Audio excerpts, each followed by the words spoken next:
Well,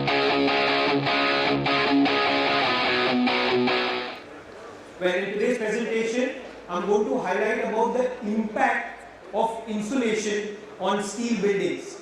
And I'm going to highlight the significance of the technical parameters of insulation, how is it really affecting the building, and how is it beneficial to have the right insulation in place. So, to begin with, well, that's my first slide always, and I'm sure a lot of people sitting out here know about this slide. But let me reiterate this for the new people out here. Well, Rockwool, I think this is one of the most common terms in the construction fraternity and especially for steel buildings. But at the same time, let me admit that it is one of the most confusing terms as well. I mean, a lot of people still don't know that Rockwool exactly है क्या? You know, is it a product or is it a brand? ये एक generic नाम है या किसी product का नाम है? So let me clarify that Rockwool is a brand. It is not a generic name. Yes, you heard me right. Rockwool is a brand.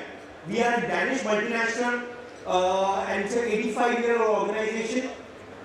So we started our company in Denmark sometime in 1937, and we are the world's oldest and the largest manufacturers of this material, which is called as stone wool. Yes, that's the generic name of this material, stone wool. So I love giving this example that our situation is just like Xerox.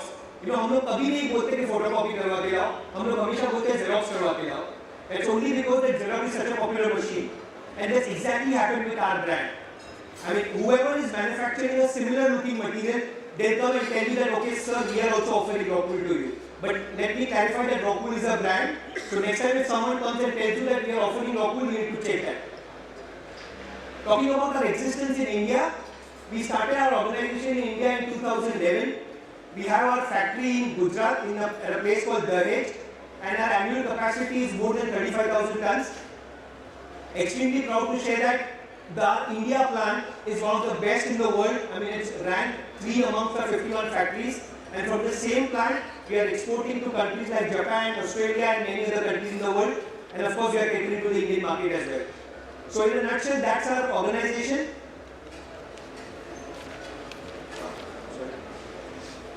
You know, just before I get into the technical part of my presentation, let me give you a snapshot about the applications that we cater to. Well, I think this is one of the most common applications that you see on the screen, the underdeck roof insulation. I mean, whoever is doing a PEB structure over here, they are all familiar with this. So we have a Rockwool insulation for PEB structures for the underdeck. We are offering insulation material for, you know, infra projects where there is a double skin roof, like airports or metro stations and so on. We have our Rockwool sandwich panels, very common for industrial buildings. We are offering insulation for overdeck, for drywall partitions and so on. So typically these are the applications that we are catering to for buildings. Now talking about the impact of insulation on buildings and what is the significance of technical parameters of these insulation. Now as a client or as a consultant or as a contractor, whenever you are choosing insulation, maybe you have some criteria in mind, right? Maybe the primary criteria that are mentioned on my screen, maybe they are the ones on your mind, or maybe the secondary criteria. So, considering the limited time that I have today, I am going to take up the primary criteria in today's session, wherein I am going to highlight about the thermal performance, acoustic performance, the fire performance, as well as the sustainability.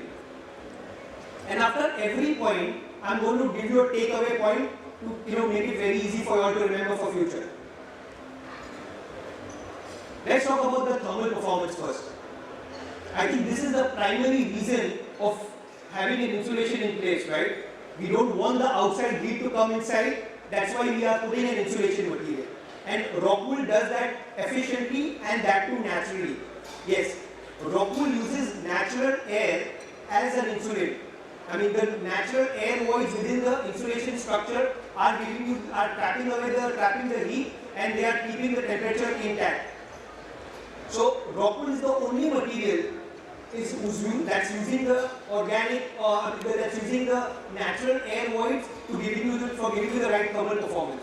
And this is unlike all these polymer based insulation materials which are available in the market, mainly the petroleum ones, wherein they use artificial blowing agents for giving you the right thermal performance. Now, what is the disadvantage of using an artificial blowing agent? One, it's obviously not good for your buildings. I mean, it's not good for in terms of your sustainability. We heard some fantastic discussions right now regarding the sustainability and green buildings. So the blowing agents used for polymer-based insulations, they are actually having an adverse effect on the environment. And the second point is the longevity of the insulation, longevity of the thermal performance. So over time, with all these polymer-based insulations, some degassing happens and the thermal performance might come down. Whereas with a Rockwool kind of a material, the thermal performance stays the same forever. To elaborate a little more on the thermal performance, I think there's a lot of confusion. We have seen, especially with clients and consultants, that whenever they are choosing the insulation, they're typically going with a 48 density and a 50 mm. That's one of the most common things. Now, our general question is that where does 50 mm come from? How do you decide it's 50 mm and why not 100 mm or why not 75 mm? So let me highlight the fact that whenever it comes to thermal performance, thickness of the insulation is absolutely crucial. That's the most important point. I mean, density is one thing, but more than that, the thickness of the insulation is very important. So the mantra is that higher the thickness of the insulation, lesser is the heat transfer, and vice versa. So, I mean, if you are really looking for a good thermal performance in your building, please check the thickness of the insulation that you are choosing. Obviously, a lot of factors are there. The thermal conductivity of the material, which is the inherent property, that plays a very important role. So, thermal conductivity, obviously, you will check because that will be mentioned in your data sheet. But the thickness of the material is generally ignored, and that is something which you need to check. Now, let me take an example of this material, which is regarding the ECBC norms for roof insulation.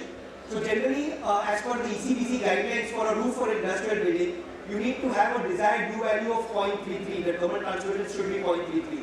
So, if I do a reverse calculation, for achieving a 0.33 U value, I need a 100 mm insulation and not a 50 mm insulation. So, please keep that in mind. And I mean, just before I move on to the next topic, some food for thinking. Can a 12 mm bubble foil give you the same kind of thermal performance as a 50 mm Rockwool?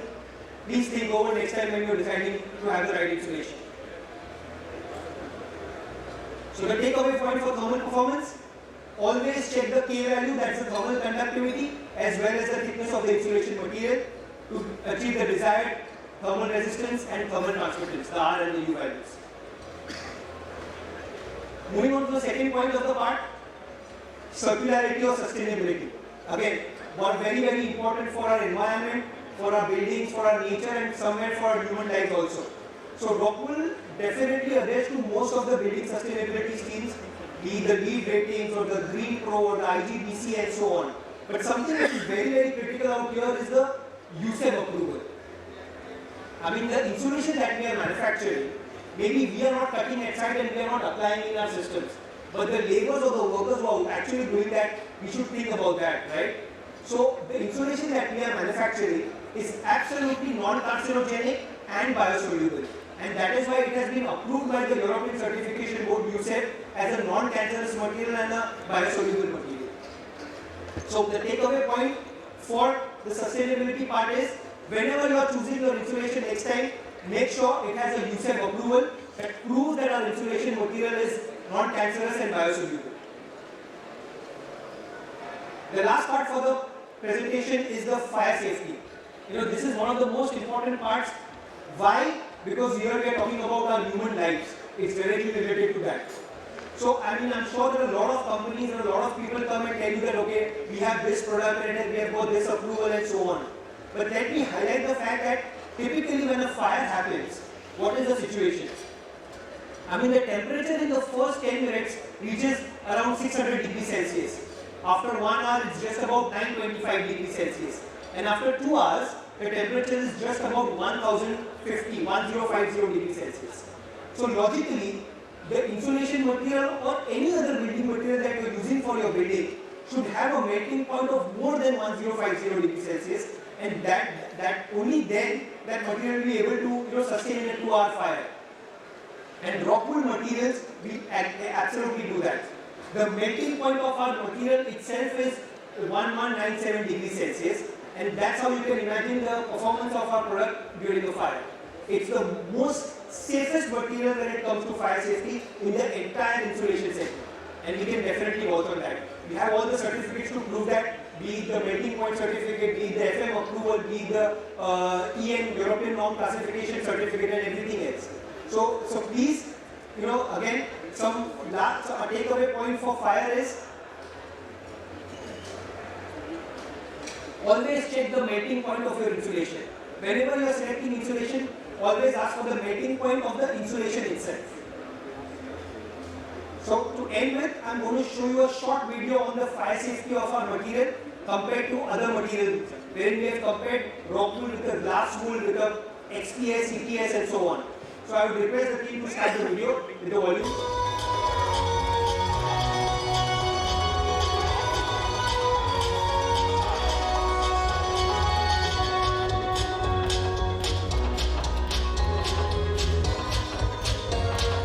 So we are burning Rockwool first, and you can see the performance, followed by glass wool, followed by a EPS board, expanded polystyrene, followed by a polyurethane board, PU. The worst is the XPS board, as you see, polymer based insulation again, and then Rockwool again.